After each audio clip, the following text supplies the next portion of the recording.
प्यारे बच्चों, आप सभी का फिर से कक्षा 10 विज्ञान की इस पाठशाला में स्वागत है।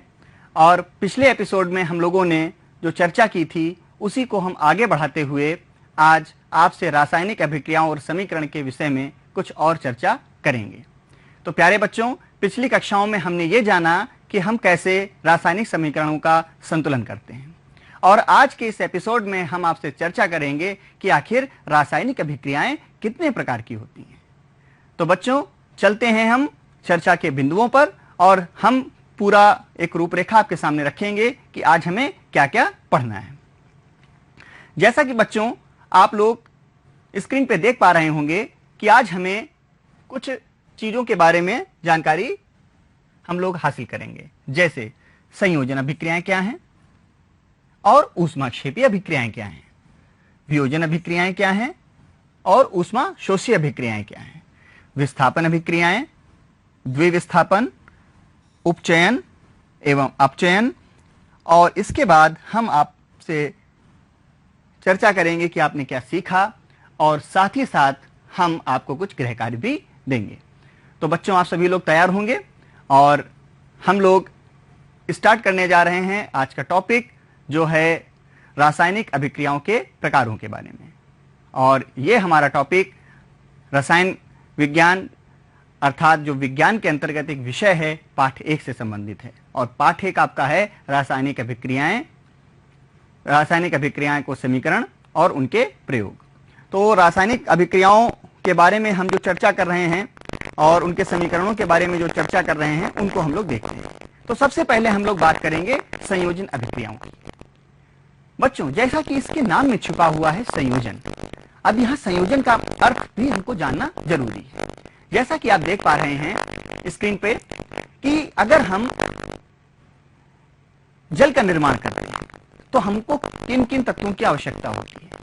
हमने पिछली कक्षाओं में पढ़ा होगा कि इसके लिए हमें आवश्यकता होती है ऑक्सीजन की और हाइड्रोजन की। तो आप बता सकते हैं कि यहां पर कितने हम तत्वों को ले रहे हैं? 2 तत्वों को ले रहे हैं। और उसके बाद हमारा प्रोडक्ट क्या बन के निकल रहा है? निकल रहा है जल, अर्थात H2। तो क्या आपको यहां पर कुछ दिखाई दे रहा है कि हमने यहां पर 2 तत्वों को मिलाया और उससे हमें एक तत्व प्राप्त हुआ? तो बड़ा ही सरल है संयोजन अभिक्रियाओं को जानने के लिए। तो बच्चों, संयोजन अभिक्रियाएं, इन अभिक्रिया में 2 या 2 से अधिक अभिकारक मिलकर एकल उत्पाद बनाते हैं। तो देखिए बच्चों स्क्रीन पे यहां पर जो बात लिखी हुई है, 2 या 2 से अधिक अभिकारक। अब ये अभिकारक क्या होता है, ध्यान रखिएगा। जो अभिक्रिया में भाग लें वो अभिकारक हैं, और अभिक्रिया के फलस्वरूप जो हमें उत्पाद प्राप्त हुआ वो हमारा प्रोडक्ट यहाँ पर निकल के आया। तो ये जल के रूप में आया। और यहाँ पर हमने क्या लिया था? यहाँ पर हमने हाइड्रोजन के मॉलिक्यूल लिए और ऑक्सीजन के लिए। ठीक है, इन दोनों के साथ में जब रिएक्शन हुई तो हमें क्या प्राप्त हुआ? जल प्राप्त हुआ। ठीक है बच्चों, ध्यान से देखिएगा। तो जब 2 या 2 से अधिक अभिकारक मिलकर एकल उत्पाद बनाए, तो यहां पर कितने थे? 2। ठीक है, और यहां पर कितने बने? प्रोडक्ट हमारा क्या बना? 1। तो यहां से आपने देखा ये हमने क्या कर दिया? संयोजन किया। ठीक है, 2 तत्वों का संयोजन किया तो हमें एक तीसरा तत्व प्राप्त हुआ, तीसरा यौगिक प्राप्त हुआ। ठीक है, तो ये हमारा यौगिक है, और ये इंडिविजुअल जो है हमारे, ये क्या है? तत्व। ठीक है बच्चों, आगे देखिए। अगर हम कोयले को जलाते हैं तो क्या है? कार्बन। और कोई भी जब दहन होता है तो उसके लिए सपोर्ट हमारा क्या करता है? ऑक्सीजन। ये दहन में सहायता प्रदान करता है। तो अब देखिए यहां पर हमने 2 प्रोडक्ट को लिया, ठीक है, और इससे क्या निकला? CO2, carbon dioxide gas. आपने देखा होगा धुआं ब्लैक कलर का होता है। ठीक है, अच्छा, कुछ इंडिकेशंस आप थोड़ा सा ध्यान रखिएगा कि यहां पर आपने देखा होगा L लिखा है। L का मतलब लिक्विड फॉर्म है। CO2 लिखा है, ये गैस फॉर्म है। ठीक है, और जब भी कोई गैस फॉर्म होगी तो हम उसको एरो में ऊपर के रूप में भी बना देते हैं कि ये इस तरीके से फॉर्म करेगी। ऑक्सीजन को भी हम इसी रूप में बना सकते हैं। तो आप ध्यान रखिएगा, सॉलिड अगर कोई चीज है तो उसके सामने S लिख दिया जाता है, गैस है तो उसके सामने G लिख दिया जाता है, लिक्विड है तो उसके सामने L लिख दिया जाता है। इनको भी हम लोग ध्यान में रखते चलेंगे। चलिए बच्चों, संयोजन हम लोगों ने पढ़ लिया। अब हम लोग पढ़ेंगे ऊष्माक्षेपी रासायनिक अभिक्रियाओं के बारे में। अब ये ऊष्माक्षेपी रासायनिक अभिक्रियाएं क्या हैं, इनको भी जानना बहुत जरूरी है। जैसा कि हमने आपको बताया था कि जब कोई भी रासायनिक प्रक्रिया होती है तो उसमें कई सारे परिवर्तन होते हैं, तो उन परिवर्तनों में ऊष्मा का बहुत बड़ा रोल होता है। तो अब इस ऊष्मा को हम किस प्रकार से यहाँ पर समझेंगे कि यहाँ ऊष्मा निकल रही है या दी जा रही है। अब इसको यहाँ से हम जानने का प्रयास करेंगे। जैसा कि बच्चों हम देख पा रहे होंगे इस परिभाषा में कि जिन अभिक्रियाओं में उत्पाद के साथ साथ ऊष्मा भी उत्पन्न होती है उन्हें ऊष्माक्षेपी रासायनिक अभिक्रिया कहा जाता है। जैसा कि संयोजी अभिक्रियाओं में हमने देखा वहां पर एकल प्रोडक्ट तो बना, लेकिन क्या उसमें ऊष्मा निकली? यहाँ पर तो ऊष्मा नहीं मेंशन है, लेकिन यहाँ पर हम एक दूसरा उदाहरण आपके सामने रख रहे हैं जो प्राकृतिक गैस का भी है, जैसे कि मीथेन। अब मीथेन का आपने देखा होगा यूज, हम लोग ब्यूटेन वगैरह का यूज करते हैं अपने सिलेंडर्स में। तो मीथेन भी एक प्राकृतिक ज्वलनशील गैस है जो ऑक्सीजन के साथ जलेगी, और ऑक्सीजन के साथ जब वो दहन करेगी तो उसके साथ साथ हमको कार्बन डाइऑक्साइड और पानी और उसके साथ साथ ऊष्मा, ये तीन चीजें हमें प्राप्त होंगी। तो ये जो हमारी रिएक्शन है ये कौन सी रिएक्शन है? ये हमारी संयोजी अभिक्रिया। ठीक है, देखिए 2 या 2 से प्रोडक्ट ने बनाया यहाँ पर प्रोडक्ट। ठीक है, एकल उत्पाद भी है, कई सारे उत्पाद भी बने, लेकिन ये दोनों का संयोजन हुआ और संयोजन के साथ साथ यहाँ पर हमें प्रोडक्ट प्राप्त हुए।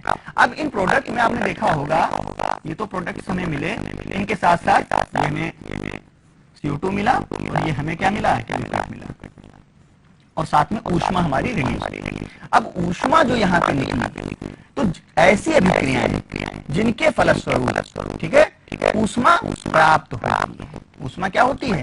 प्राप्त होती है। तो वे अभिक्रियाएं क्या कहलाती हैं? वे अभिक्रियाएं ऊष्माक्षेपी रासायनिक अभिक्रियाएं कहलाती हैं। और दूसरा उदाहरण हम लोग देख सकते हैं, सब्जियों को आपने देखा होगा कंपोस्ट खाद के लिए हम लोग काफी अभियान चला रहे हैं स्वच्छ भारत के अंतर्गत, है ना।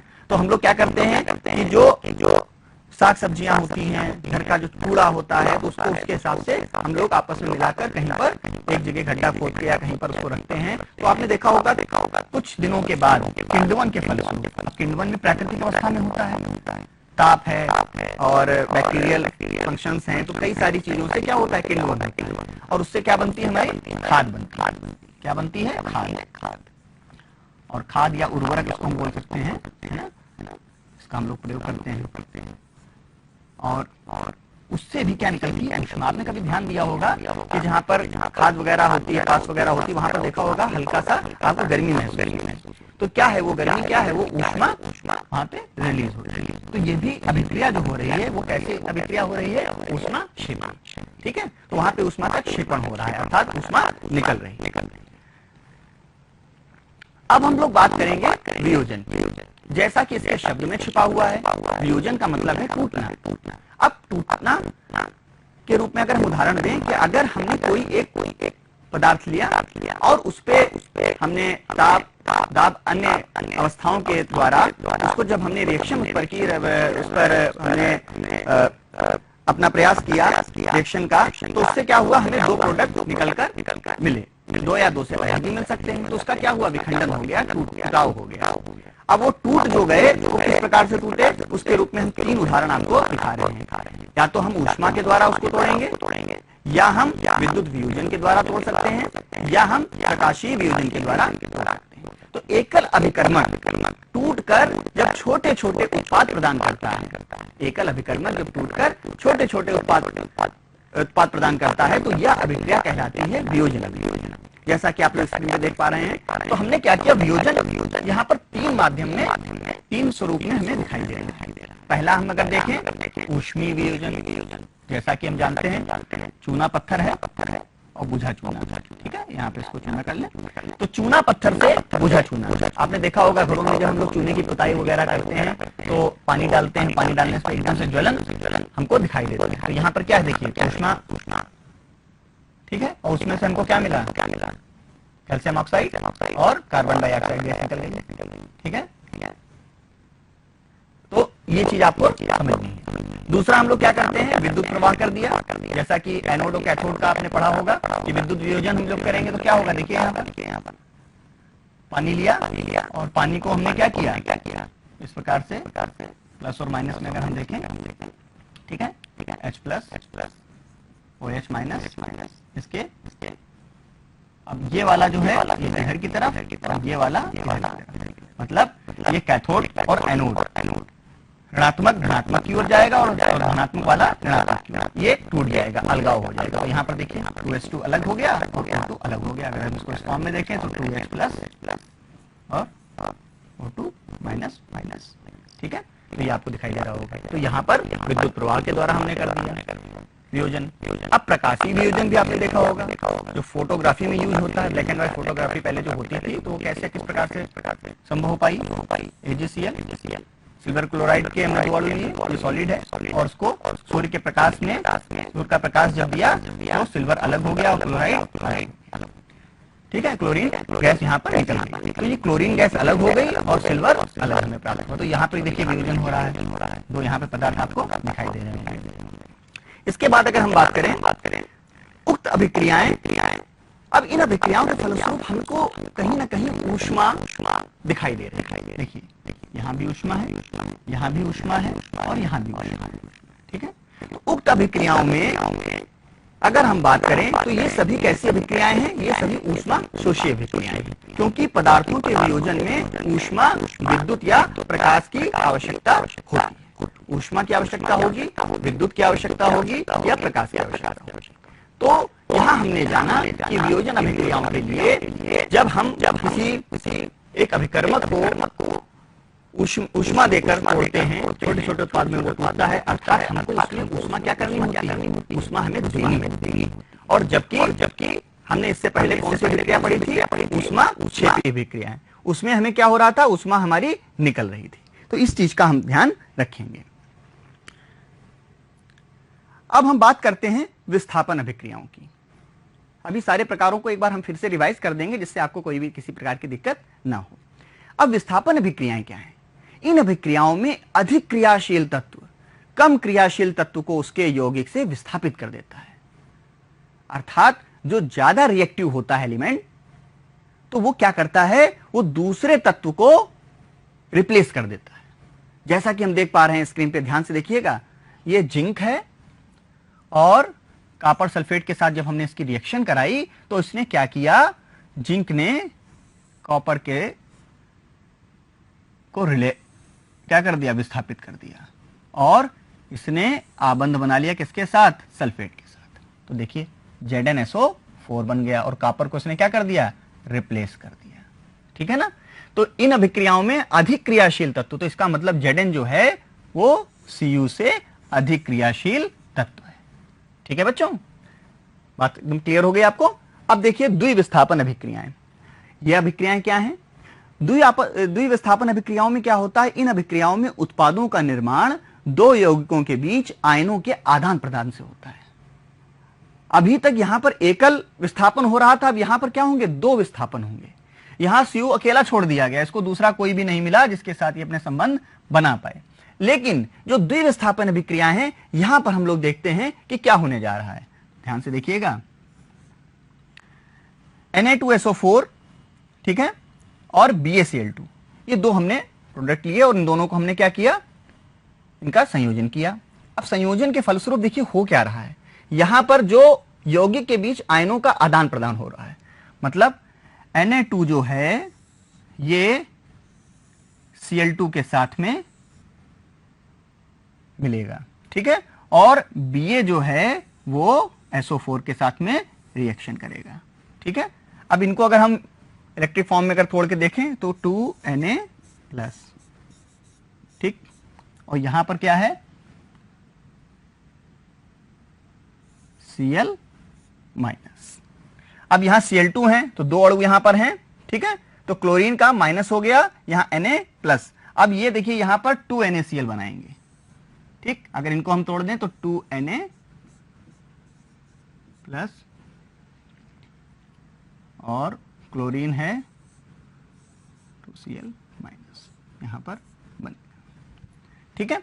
तो यहां पर रिएक्शंस को हम लोग देखें ध्यान से, और ये इसके साथ में Na2Cl2 के साथ में हो गया और BaSO4 के साथ में, तो यहां पर ये इसने इसके साथ आबंध बना लिया और इसने इसके साथ, तो विद्युत संयोजन यहां पर आपको दिखाई दे रहा है इन दोनों का। तो यहां पर हम ये भी चीजों को देखेंगे कि किस प्रकार से बेरियम सल्फेट, तो ये हमारा जो यहां पर बेरियम सल्फेट के सफेद अविलेय पदार्थ का निर्माण हमारा हुआ है, और ये बेरियम सल्फेट जो है हमें अभिक्रिया के अवक्षेपण के रूप में मिलता है। तो ये अवक्षेपण के रूप में जब मिलेगा तो हम इसको ऐसे एरो से प्रेजेंट कर सकते हैं। तो यह अभिक्रिया कौन सी, अवक्षेपण अभिक्रिया भी कहलाती है। तो अवक्षेप हमें यहां पे प्राप्त हुआ, और दूसरा हमें क्या प्राप्त हुआ, लवण प्राप्त हुआ। तो इस अभिक्रिया में दो यौगिकों के बीच आयनों का आदान प्रदान हुआ। तो सोडियम के साथ में क्लोरीन जुड़ गया और सल्फेट के साथ में बेरियम जुड़ गया। ठीक है, तो यहां पर इस चीज को हमको समझने की आवश्यकता है।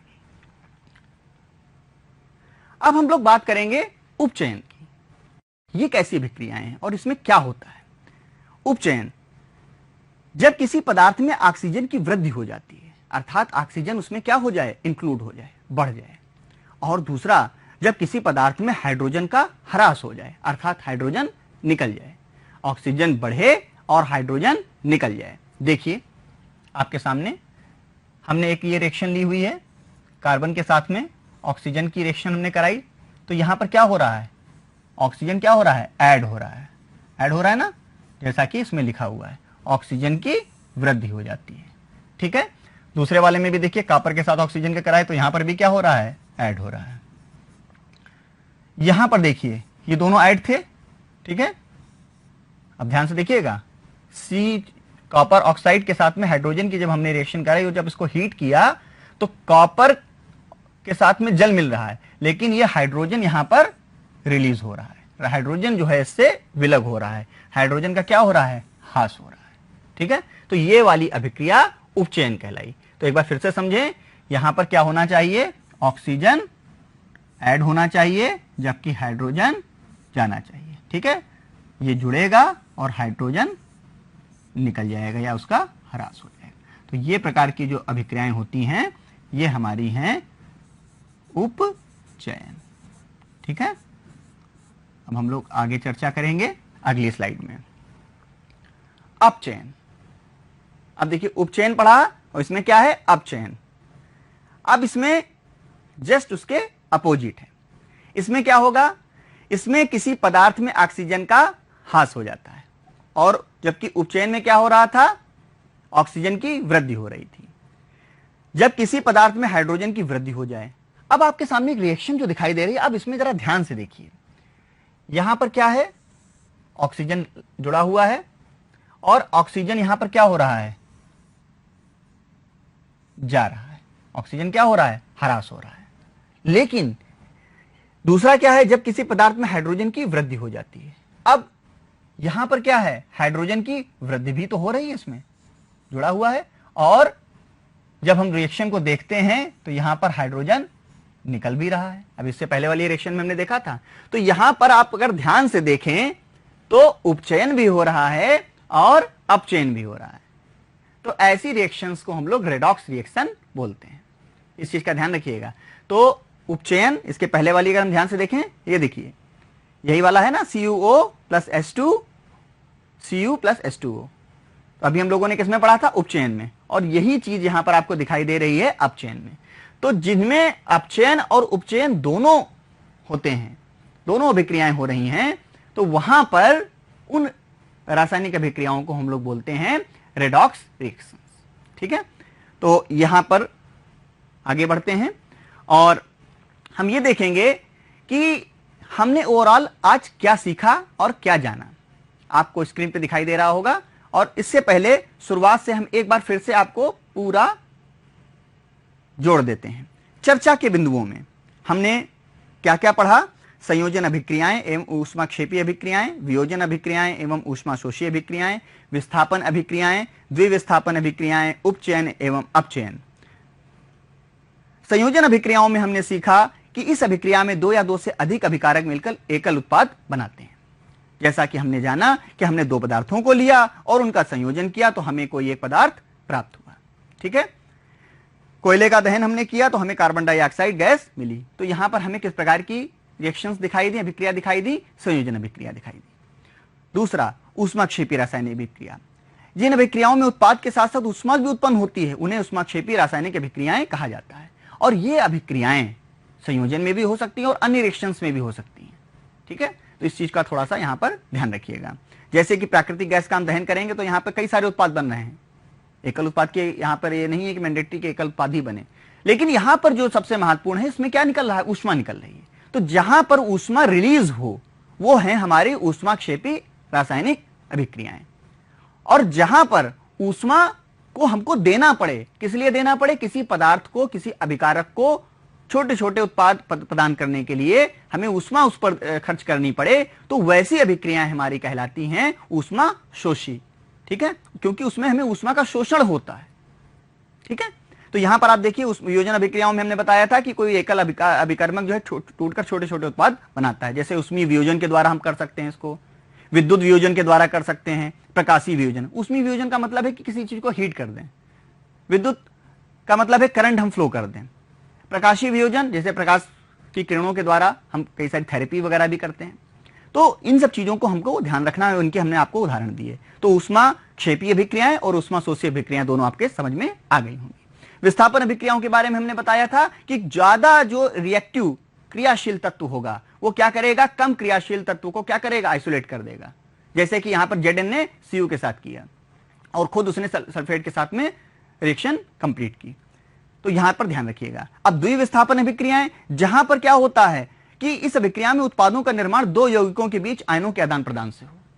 अब दो यौगिकों के बीच आयनों मतलब आपस में परस्पर एक दूसरे को उन्होंने बदल दिया। जैसे सोडियम क्लोरीन के साथ में हो गया, NaCl के साथ उसने लवण बना लिया और बेरियम ने सल्फेट के साथ में बना लिया। तो बेरियम सल्फेट का सफेद अविलेय पदार्थ मिला और वो क्या था, अवक्षेपण के रूप में मिला। तो ये अभिक्रिया हमारी अवक्षेपण अभिक्रिया भी हो गई। ठीक है, इसके आगे देखते हैं उपचयन। जैसा कि हमने बताया उपचयन में क्या है कि इसमें ऑक्सीजन की वृद्धि हो जाती है। उपचयन में क्या होता है, ऑक्सीजन की वृद्धि हो जाती है और हाइड्रोजन की क्या हो जाता है, ह्रास हो जाता है। उदाहरण हमने आपको कई सारे दिए जैसा कि आप स्क्रीन पे देख पा रहे हो। देखिए, ठीक है, यहां ऑक्सीजन क्या हो रहा है, ऐड हो रहा है, यहां पर भी ऐड हो रहा है, लेकिन हाइड्रोजन यहां पर बाहर जा रहा है, अर्थात ह्रास हो रहा है इसका। लेकिन हम दूसरा जब देखें अपचयन की बात करते हैं तो यहां पर क्या होता है, ऑक्सीजन का ह्रास हो जाता है और जबकि हाइड्रोजन इसमें ऐड हो जाता है। तो आप यहां पर देखिए, यहां पर हाइड्रोजन आपको ऐड दिखाई दे रहा है। ठीक है, और क्या हो रहा है, ऑक्सीजन का ह्रास हो रहा है। लेकिन दूसरे फॉर्म में अगर हम ध्यान से देखें तो यहां पर ऑक्सीजन का भी ह्रास होता हुआ दिखाई तो दे रहा है, साथ ही साथ यहां पर हाइड्रोजन भी, ऑक्सीजन भी जुड़ रहा है। तो ये दोनों प्रकार की रिएक्शंस आपको दिखाई दे रही हैं इसमें, अर्थात इसमें उपचयन भी हो रहा है और अपचयन भी हो रहा है। तो ऐसी रिएक्शंस को हम लोग क्या बोलते हैं, ऐसी रिएक्शंस को हम लोग बोलते हैं रेडॉक्स रिएक्शंस। बच्चों, हमने आज क्या सीखा इस पर हम लोग चर्चा करेंगे। हमने संयोजन अभिक्रियाओं के बारे में जाना और वियोजन अभिक्रियाओं के बारे में जाना। तो संयोजन अभिक्रियाएं जो कई पदार्थ मिलकर एकल उत्पाद बनाएं, कई सारे अभिकर्मक मिलकर एकल उत्पाद बनाएं, तो वो हमारी कहलाती हैं वियोजन अभिक्रियाएं, संयोजन अभिक्रियाएं। लेकिन जहां पर वियोजन अभिक्रियाओं की बात करते हैं तो वियोजन अभिक्रियाएं संयोजन अभिक्रियाओं के विपरीत होती हैं। वियोजन अभिक्रिया में एकल पदार्थ वियोजित होकर दो या दो से अधिक पदार्थ देता है, जैसा कि आप स्क्रीन पर देख पा रहे होंगे। जिन अभिक्रियाओं में उत्पाद के साथ साथ ऊष्मा का भी उत्सर्जन होता है उन्हें ऊष्माक्षेपी अभिक्रियाएं कहते हैं। जिन अभिक्रियाओं में ऊष्मा का अवशोषण होता है उन्हें ऊष्मा शोषी अभिक्रियाएं कहते हैं। जब कोई तत्व दूसरे तत्व को उसके यौगिक के साथ विस्थापित कर देता है, विस्थापन अभिक्रिया होती है। द्विविस्थापन अभिक्रिया में दो अलग अलग परमाणु या परमाणुओं के समूह आयन आपस में एक दूसरे को आयन प्रदान करते हैं। अवक्षेपण अभिक्रिया से अविलेय लवण प्राप्त होता है। अभिक्रिया में पदार्थों से ऑक्सीजन या हाइड्रोजन का योग अथवा ह्रास भी होता है। ऑक्सीजन का योग या हाइड्रोजन का ह्रास ऑक्सीकरण या उपचयन कहलाता है। ऑक्सीजन का ह्रास या हाइड्रोजन का योग अपचयन कहलाता है। अब बच्चों, हम आपको देने जा रहे हैं कुछ गृह कार्य, होमवर्क, जैसा कि आपके सामने स्क्रीन पर दिखाई दे रहा है, और आप इसको अपने मोबाइल से इसकी फोटो खींच लें और इसको एक बार जरूर देख लें और इसको जरूर करें घर पे। और किसी भी प्रकार की कोई समस्या हो तो उसको हम लोग क्वेरी आपकी देंगे। तो बच्चों, चलते चलते हम आपको कुछ बातें बताना चाहेंगे और ये चाहेंगे कि आप लोग घर में सुरक्षित रहें, स्वस्थ रहें और पूरी तरीके से मन लगा के पढ़ाई करें। और अच्छे से हमें हर चीज का ध्यान रखना है। मास्क जरूर लगाना है अगर घर से बाहर जाना है। पहले तो कोशिश हमको ये करनी है कि हम घर से बाहर ना जाएं, ठीक है। और अगर घर में भी रहें तो हम हर चीजों का पालन करें जैसा कि हमको निर्देश मिले हुए हैं, और पूरे मन से पढ़ते रहें। हमने जो काम आपको दिया, इससे पहले भी हमने कुछ आपको पहले एपिसोड में जो बातें बताई थी उनको भी हम देखेंगे, उनको भी जानेंगे, और एनसीईआरटी की वेबसाइट पर हम जाएंगे, यूपीएमएसपी की वेबसाइट पर हम जाएंगे, वहां पर एनसीईआरटी की कई सारी आपको बुक्स मिलेंगी। आप उनके पीडीएफ फॉर्म को अपने डाउनलोड कर सकते हैं। आप उनको जब डाउनलोड करेंगे तो उसमें बहुत अच्छे अच्छे प्रयोग दिए हुए हैं रसायन के, और वो इतने अच्छे प्रयोग हैं आपको अपने घर में भी कर सकते हैं। लेकिन हाँ, इस चीज का ध्यान रखिएगा, सावधानी जरूरी है। कुछ चीजें प्रयोगशाला में ही संभव हैं, लेकिन कुछ ऐसे प्रयोग हैं जो हम लोग अपने घरेलू दैनिक जीवन में कर सकते हैं। तो उनको हम पढ़ेंगे, समझेंगे और उनको करने का प्रयास करेंगे। कई सारे अभ्यास भी उसमें दिए हुए हैं। हमने तो छोटा सा एक पार्ट अभ्यास का आपके सामने रखा, ये भी एनसीईआरटी की ही बुकों से हमने लिया है। तो आप उनके पीडीएफ्स को अच्छे से डाउनलोड कर सकते हैं, अच्छे से पढ़ सकते हैं और अपनी समस्या का समाधान भी पा सकते हैं, क्योंकि उसमें बहुत ही सरल भाषा में चीजें लिखी हुई हैं। तो बच्चों, हमने पिछले वाले पाठ में हम लोगों ने पढ़ा था कि कैसे हम समीकरणों को संतुलित करेंगे। इस वाले पाठ में हमने पढ़ा कि रासायनिक अभिक्रियाओं के कौन कौन से प्रकार होते हैं, क्योंकि ये हमारा बेस तैयार हो गया। अब हम जब अगले पाठों की तरफ बढ़ेंगे तो कहीं ना कहीं हमें यह पता होगा कि एक रासायनिक समीकरण मानक रूप से किस रूप में होती है, या उसकी क्या प्रकृति होती है, या वो किस प्रकार से होती है। तो बच्चों, जैसा कि हम रसायन पढ़ रहे हैं तो हम अपने दैनिक जीवन में होने वाली घटनाओं को भी समझते चलेंगे और जानते चलेंगे। अब हमारा भी मन लगेगा कि आखिर ऐसा क्यों हो रहा है, आखिर ये चीजें ऐसे क्यों होती हैं, कैसे दूध फट जाता है, कैसे दूध से दही बन जाता है, ठीक है, क्या मौसम में परिवर्तन आ रहा है जिसकी वजह से क्या होता है, जंग लग रही है। तो प्यारे बच्चों, मुझे आशा है कि आपका ये आज का एपिसोड अच्छे से सफलतापूर्वक संपन्न हुआ है और आपको बहुत अच्छे से समझ में भी आया होगा।